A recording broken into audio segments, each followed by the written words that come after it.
আমরা ভাই বোন। সত্যি কথা বলতে গেলে আমার লাইফে না অনেক দুঃখ আছে। ভাই তুই যেখানে আছিস ভালো থাকিস, সুস্থ থাকিস, তোর জগতে তুই ভালো থাকিস। সাইকেলটা ওই বট গাছের শিকড়ে আটকে গিয়েছিল, তাই সাইকেলটাও পাওয়া গেছে আর আমারও কোনো ক্ষতি হয়নি। কেমন আছো সবাই? আশা করি সকলে ভালো আছো, আর আমিও ভালো আছি। আর রূপক সুস্মিতার তরফ থেকে আরও একটা নতুন ভিডিওতে তোমাদের সবাইকে স্বাগত। আজকে কোনো ডেইলি ব্লগ নিয়ে আসিনি, কিছু কথা বলবার জন্য এসেছি। তোমাদের অনেক মনে প্রশ্ন রয়েছে, অনেক কিছু জানবার ইচ্ছা রয়েছে, এটাই স্বাভাবিক।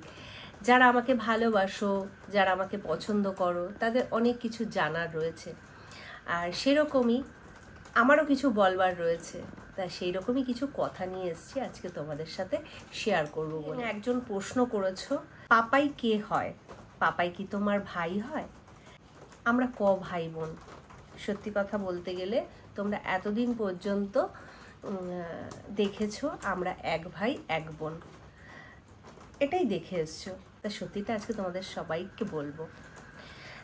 তার আগে ছোটবেলার কিছু মুহূর্তের কথাগুলো আমরা শেয়ার করব। যখন ছোট ছিলাম, খুব ছোট ছিলাম, খেলাধুলোর বয়স যখন, তা সেই সময়কার কিছু কথা আমি তোমাদের সাথে শেয়ার করব। আর আমার না বড় বড় 3-4টে ফাড়া গেছে, একদম কি বলে, মৃত্যুকে খুব কাছ থেকে দেখে এসেছি, একদম মৃত্যুর মুখ থেকে ফিরে এসেছি। যখন ছোট ছিলাম, একদম ছোট ছিলাম, মা বলতো তুই খুব শান্ত ছিলি, যেখানে চুপচাপ বসিয়ে রাখা হতো সেখানে নাকি আমি চুপচাপ বসে থাকতাম। কিন্তু তার মধ্যে দিয়েও 2-1টা দুষ্টুমি করেছি। সেই দুষ্টুমিগুলোর কথা আগের কোনো ব্লগে তোমাদের সাথে শেয়ার করেছি। তা সেটা যদিও অনেক দিন হয়ে গেছে, তোমরা হয়তো ভুলে গেছো, সেই দুষ্টুমির কথাগুলোও শেয়ার করব। একদম যখন ছোট, আমার বয়স যখন এই 1.5 বছর 2 বছর, গুড় করে হাঁটি, তা সেই সময়ের কথা। আর আমার লাইফে না অনেক দুঃখ আছে। সত্যি কথা বলতে গেলে সেই দুঃখগুলো কখনো তোমাদের সাথে শেয়ার করিনি। সবাই দাদু ঠাম্মা এদেরকে নিয়ে বড় হয়েছে, বা দাদু ঠাম্মাকে দেখেছে, বা দাদু ঠাম্মাকে অনেক দিন পর্যন্ত ডাকতে পেরেছে। তা সত্যি কথা বলতে জানো তো বন্ধুরা, আমি দাদু ঠাম্মাকে পাইনি। ঠাম্মাকে যাও পেয়েছি আমার মনে নেই। আমার যখন মা বলে 2 বছর বয়স, তখন আমার ঠাম্মা মারা যায়। তা ঠাম্মা কি জিনিস, দাদু কি জিনিস জানি না। হ্যাঁ, মামার বাড়ির দিক থেকে দিদা দাদুকে পেয়েছি, অনেক বড় অবধি পেয়েছি, কিন্তু দাদু ঠাম্মার যে ভালোবাসা, দাদু ঠাম্মার যে আদর, সেটা কখনো পাইনি। তা সেরকম আমার ছেলেরও দুর্ভাগ্য, দিদা আর ঠাম্মার ভালোবাসা পেয়েছে, কিন্তু 2 বাড়ির দাদুর ভালোবাসা সেইভাবে পাইনি। সেই রকম ছোটোবেলায় যখন ঠাম্মা পান খেত, তা আমি নাকি ওরকম ছোটোবেলায়, যেহেতু 2 বছর বয়সে মারা গেছে, তার আগেই হবে, এক্সাক্ট বয়সটা তো আমি বলতে পারবো না। তা ঠাম্মার বাটার পানের যে বাটিগুলো হয় না, সব ছড়িয়ে ছিটিয়ে দিতাম। তা ঠাম্মা বলতো এই রঙ্গর জ্বালায় আমি একটু পানও খাইতে পারি না। তা শেষের দিকে নাকি ঠাম্মা আমার জন্য পান খাওয়াও ছেড়ে দিয়েছিল, যেহেতু ওই ছড়িয়ে ছিটিয়ে রেখে দিতাম, কোনোটা খুঁজে পেত, কোনোটা খুঁজে পেত না। তারপরে জবা কুসুম না কি একটা তেল তখন পাওয়া যেত, সেই একদিন ওই ঠাম্মাকে মাথায় লাগাতে দেখতাম, ওই দেখে একদিন আমারও ইচ্ছে হয় তেল লাগানো। তা আমি কি করেছি, আমি তো ছোট মানুষ, আমি তার ওইভাবে হাতে ঢেলে তেল মাখতে পারবো না, সেই পুরো বোতলের ঢাকনা খুলে মাথার মধ্যে ঢেলে দিয়েছি। সেই রকম এরকম দুষ্টুমি আছে, শান্তর মধ্যেও ছোটোখাটো দুষ্টুমি আছে। তারপর একবার অন্ধকারে লুকিয়েছিলাম, কেউ খুঁজে পাচ্ছে না, কেউ খুঁজে পাচ্ছে না, তারপর ঠাম্মা শেষে খুঁজে পেয়েছে, অন্ধকারে। আর তখন আমি খুব কালো ছিলাম, এখনও কালো, তখন আরও কালো ছিলাম। তা ঠাম্মা তখন বলতো এত কালো খুঁজেই পাওয়া যায় না, এইরকম দুষ্টুমিগুলো ছিল। আর তারপরে যখন একটু বড় হই, তা বড় হওয়ার পর যে দুষ্টুমিগুলো, তখন তো এখনকার মতন নয়, বাবা মারা কাজবাজ নিয়েই ব্যস্ত থাকতো, ঘরের কাজকর্ম, বাইরের কাজকর্ম, সব কাজকর্ম নিয়ে ব্যস্ত থাকতো। আর একটা করে তো আর সন্তান ছিল না, 2, 3, 4 এরকম ভাই বোনেরা ছিল। তা তাদেরকে মানুষ করবে না সংসারের কাজ করবে না কি করবে। তার মধ্যে দিয়ে আমাদের পড়াশুনোর মাঝেও আমরা প্রচুর খেলাধুলো করেছি, প্রচুর। মানে আমি রীতিমতো স্পোর্টসে ভীষণ ভালো ছিলাম, যোগায় খুব ভালো ছিলাম। এখন হয়তো এরকম ফ্যাটি চেহারা দেখে বলবে বাবা তুমি স্পোর্টসে ভালো ছিলে। হ্যাঁ, স্পোর্টসে ভালো ছিলাম, ফার্স্ট প্রাইজ ছাড়া কখনো সেকেন্ড প্রাইজ আনিনি, মানে এতটাই খেলাধুলোয় ভালো ছিলাম। তা সাইকেল শিখবো, তা বাবার একটা বড় সাইকেল ছিল, মানে নর্মাল যে সাইকেলগুলো হয় না ওই সাইকেল। এবার আমার তখন বয়স কত, হয়তো 8-9 বছর বা 10 বছর এরকম বয়স। তা সে তো প্রথমে হাফ প্যাডেল দিয়ে শিখতে হয়। এখন যেমন কি সবাই ধরে ধরে ফুল প্যাডেলই সাইকেল শেখে, আমাদের সময় কিন্তু সেরকম ছিল না, ওই সিঙ্গেল পায়ে এই করে ঘষতে করে হাফ প্যাডেল সাইকেল চালানো। তা সেই হাফ প্যাডেল শিখতে গিয়ে না পুরো পুকুরে, মানে বর্ষাকাল ছিল সেরকম, পুরো ভরা পুকুরে পড়ে গিয়েছিলাম। আমাদের যে শীতলা মনসা রক্ষাচণ্ডীর মন্দিরটা আছে, ওই মন্দিরের সামনে একটা পুকুর ছিল, আর ওই পুকুরের ওখানে একটা বট গাছ ছিল। মানে আমার ভাগ্য ভালো ছিল, আমি সাঁতার জানতাম প্রথম কথা, আর দ্বিতীয় কথা সাইকেলটা ওই বট গাছের শিকড়ে আটকে গিয়েছিল, তাই সাইকেলটাও পাওয়া গেছে আর আমারও কোনো ক্ষতি হয়নি। এই গেল একটা ফাড়া।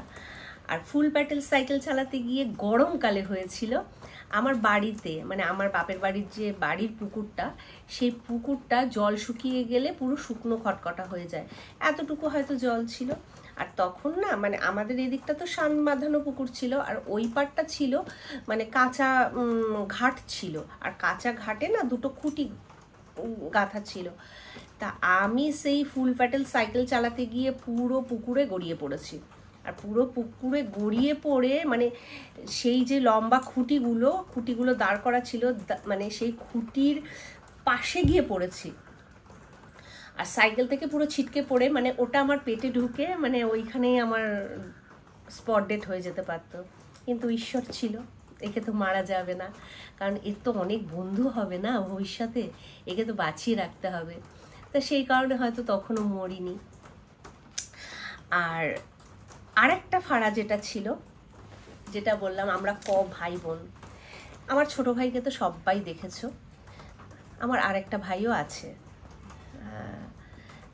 তার নাম পাপাই। একজন কমেন্টে জিজ্ঞেস করেছিল তোমার ভাইয়ের নাম কি পাপাই? হ্যাঁ, ও আমার বড় ভাই। তা বিয়ে করে ও আলাদা থাকে, ও ভালো আছে, সুস্থ আছে, সবই ঠিক আছে, কিন্তু আমাদের সাথে কোনো যোগাযোগ নেই। সব মানে এর থেকে আমি আর ভাঙিয়ে কিছু বলতে চাই না বা বলতে পারবো না। তা যাই হোক, ওই তখন যখন মানে পাপাই আর আমি যখন ছিলাম, আমরা না এতটাই সেম দেখতে, মানে কি বলবো, ছোটবেলায় মা যখন আমাকে 2টো ঝুঁটি বেঁধে নিয়ে যেত আর ভাইকেও 2টো ঝুঁটি বেঁধে নিয়ে যেত, যেহেতু আমরা খুব ডিফারেন্সের নই, মানে আমরা 2 বছরের ছোট বড়, আমার বড় ভাই আর আমি। ধরো ওকে কোলে নিয়ে আছে আর আমাকে ধরো হাত ধরে রয়েছে। এবার সবাই জিজ্ঞেস করতো কি গো কৃষ্ণা, তোমার মাইয়া কি বড় হয় নাই? তোমার মাইয়ারে দেখছি কবে এখনো সেই কোলেই রয়েছে। মানে এইরকম এতটাই আমাদের মুখের মিল ছিল। আর 2টো ঝুঁটি বেঁধে দিলে কেউ বুঝতেই পারতো না, সবাই ভাবতো যমজ ভাই বোন। তা যাই হোক, ওই ভাইয়ের জন্য খারাপ লাগে, মাঝে মাঝে খুবই খারাপ লাগে। হ্যাঁ, কি আর করা যাবে, যেটা ভাগ্যে আছে সেটাই তো হবে। ঈশ্বর যদি চান হয়তো ভবিষ্যতে কখনো আবার আমাদের সাথে মিলমিশ হয়ে যাবে, সবটাই ঈশ্বরের ওপর।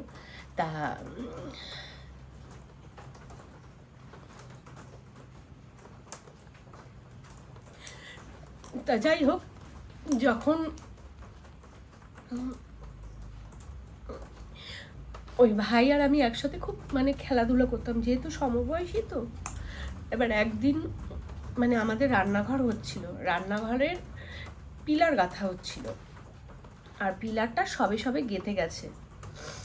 আর তখন আমিও ছোট, আমার বড় ভাইও ছোট, আর তখন আমার সদ্য আমার ছোট ভাই হয়, আর মা সবে সবে হাসপাতাল থেকে এসছে।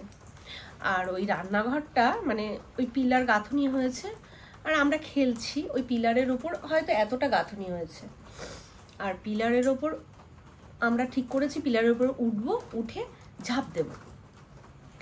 তা ভাইকে আমি বললাম যে তুই আগে ওঠ, তুই আগে ঝাঁপ দে, তারপর আমি ঝাঁপ দেবো, কে কতটা দূরে ঝাঁপ দিতে পারে দেখবো তাহলে। তা ও প্রথমবার ঝাঁপ দিয়েছে, পিলারটা কিছু হয়নি। আর সেই দিনই গেঁথে গেছে, মানে দুপুরবেলা হয়তো 3টে 3:30 নাগাদ গেঁথে গেছে। আর আমরা ওই সন্ধে সন্ধে হয় ওরকম খেলা খেলছি, পিলারের উপর বেয়ে উঠছি। যেহেতু ওই কার্নিশগুলো থাকে না, ওই কার্নিশগুলো বেয়ে, মানে আমি খুব গেছো ছিলাম, তা ওই কার্নিশগুলো বেয়ে উঠছি আর লাফ দিচ্ছি। 2-4 বার দেওয়ার পর না, আমি শেষবার যখন উঠেছি ওই পিলারটাকে নিয়ে পড়েছি। পিলারটা পড়েছে যখন, দাঁড়াম করে আওয়াজ হয়েছে। আর মা ঘরে ছিল, মার মানে কি বলবো, মা তখন তো খুবই অসুস্থ, যেহেতু আমার ছোটো ভাই সিজারে হয়েছে, সেলাই তখন কাঁচা। মা ওই রকম আওয়াজ, আর তার আগে থেকে মা বলছে ওরে তোরা ওরকম করিস না, সবে গেঁথে গেছে, ভেঙে যেতে পারে, ভেঙে যেতে পারে। তা আমরা শুনি, কে কার কথা শোনে। দাঁড়াম করে পড়েছে, পড়ে না আমি ভাবছি, আমি তো লাফ দিয়েছি আর আমার সাথে সাথে ওই পিলারটাও পড়েছে। আমি ভাবছি এটা কি হলো। এবার দেখে আমার তো ভয়ে মানে একদম মানে অবস্থা খারাপ। এবার মা তো উঠে এসে খুব চিৎকার চেঁচামেচি করেছে, হ্যাঁ যদি ওটা গায়ে পড়তো কি হতো, তোকে আজকে বাঁচানো যেত, আজকে বাইরেই বসে থাকবি, আজকে একদম ঘরে ঢুকবি না, বাবু যতক্ষণ না আসবে, আর আমরা বাবাকে বাবু ডাকতাম, বাবু যতক্ষণ না আসবে ততক্ষণ ঘরে ঢুকবি না, ততক্ষণ তোরা বাইরে 2 ভাই বোন বসে থাকবি, তোদের বাদরামি দাঁড়া, আজকে ঘোচাবো, বাবু আসুক। এবার এদিকে চিৎকার করছে মা, আর দিদা তখন ছিল। দিদা বলছে ওরে তুই চিৎকার করিস না, চুপ কর, কারণ তোর সেলাই কাঁচা রয়েছে, এত চিৎকার করিস না। সেই অন্ধকারে বসে আছি, বাবু এসছে প্রায় রাত্রি 8:30 9টা নাগাদ বাবু এসছে। এবার আমরা তো জানি যে বাবু আসলে বোধহয় খুব বকা দেবে। তবে সত্যি কথা বলতে গেলে আমার বাবা এমনই একটা মানুষ ছিল, মানে কি বলবো, শাসনটা কমই করতো, কিন্তু শাসন যতটুকু করতো সলিড করতো। সেদিন আমাদের কিন্তু কোনো শাসন করেনি। আমাকে ডাকলো, কাছে ডেকে এনে পিঠে হাত দিয়ে বলে দেখ মা, এটা কি করলি তুই, ক্ষতিটা বড় কথা নয়, পিলারটা গাঁথা হয়েছে, নয় আমার আরেকটা লেবার মিস্ত্রি দিয়ে আবার গাঁথতে হবে, সেটা তো বড় কথা নয়, কিন্তু আজকে কত বড় বিপদ হতে চলেছিল একবার ভেবে দেখ, আজকে তো তুই প্রাণেই মারা যেতে পারতিস, তাহলে এরম ভুল কিন্তু আর করবি না কখনো। ভাই তো ছোট, ভাইকে তো তোর বোঝানো উচিত ছিল, তা তুই ভাইকে না বুঝিয়ে ভাইয়ের সাথে তাল দিয়ে তুই এরকম খেলা খেলেছিস। তা সেই কথাগুলো এখনো মনে পড়লে না খুব কষ্ট হয় বহুল, বিশ্বাস করো, মানে প্রত্যেকটা মুহূর্তে সেই দিনগুলো মিস করি, অনেক যন্ত্রণা পাই। তা ভাই তুই যেখানে আছিস ভালো থাকিস, সুস্থ থাকিস, তোর জগতে তুই ভালো থাকিস, এটুকুনি আমার বলার ছিল। যাই হোক, ছোটবেলার তো এরকম স্মৃতি তো অনেক আছে, আমার মনে হয় সবারই আছে। তবে ভাই বোনের সম্পর্কটা অনেক মধুর, অনেক সুন্দর। তা আমি প্রত্যেকটা ভাই বোনের উদ্দেশ্যে একটা কথাই বলবো, যাই হয়ে যাক না কেন, নিজেদের মধ্যে সম্পর্কগুলোকে নষ্ট করো না। হয়তো অনেক পরিস্থিতির চাপে পড়ে বা পরিস্থিতির শিকার পড়ে হয়তো এরকম সিচুয়েশন তৈরি হয়, ঠিক কথাই, কিন্তু তারপরেও বলবো তার মধ্য দিয়েও ভাই বোনের সম্পর্কটাকে বজায় রেখো, এটুকুনি আমার বলার ছিল। তা আর কি বলবো, অনেকটা ইমোশনাল হয়ে গেলাম। বাবুর কথা তো আর আলাদা করে কিছু বলার নেই, বাবুকে আজও মিস করি, আজও মিস করি। ভালোবাসার মানুষগুলো কেন জানি না দূরে চলে যায়, বারবার দূরে চলে যায়। অনেকের কাছে হয়তো আমার এই ভিডিওটা নাটক মনে হবে, অনেকে হয়তো বলবে আমি নাটক করছি, না বন্ধুরা, বিন্দু মাত্র নাটক নেই, পুরোটাই ইমোশন। যারা এই স্টেজ থেকে পেরিয়ে এসছে তারাই হয়তো আমার ফিলিংসগুলো বুঝবে, আদারওয়াইজ বুঝবে না। আর আরেকটা কথাও বলতে চাই, তোমরা অনেকেই কোশ্চেন করেছো যে মার কাছে যাও না কেন, মাসির কাছেই যাচ্ছ। হ্যাঁ বন্ধুরা, সত্যি কথা বলতে গেলে তোমরা হয়তো যারা নিয়মিত ব্লগ দেখো তারা হয়তো জানবে, আর যারা দেখো না তাদের ব্যাপারটা আলাদা, তাদের জন্যই কথাগুলো বলছি। মার সাথে আমার দেখা হয়েছে শিবরাত্রিতে, একসাথে প্রায় 10-12 দিন আমরা কাটিয়ে এসেছি। তারপরে দিদা মারা গেছে, তখনও মা গিয়েছিল মাসি বাড়িতে, তখনও দিদার বাড়িতে কাটিয়ে এসেছি। আসলে তারপর থেকে আমার সাথে এমন কিছু ঘটনা ঘটছে যে আমি সত্যি কথা সেই সময় সুযোগ করে উঠতে পারছি না যাওয়ার জন্য। আর মাসির কাছে কেন বারবার যাচ্ছি সেটা তো তোমরা সব বন্ধুই জানো। তবে হ্যাঁ, যাব মার কাছে, এর মধ্যে যাব। মানে আমি বাড়িতে থাকতেই তো পারছি না, মাসির ওখানেই যাওয়া হচ্ছে, বারবার যাওয়া হচ্ছে, তাও কারণবশত, অকারণে কিন্তু নয়। তা মার কাছেও যাব, এর মধ্যেই যাব, মাকে গিয়ে দেখা করে আসবো। হয়তো থাকতে পারবো না, তার কারণ ছেলের 5 তারিখ থেকে কলেজ স্টার্ট হয়ে যাবে।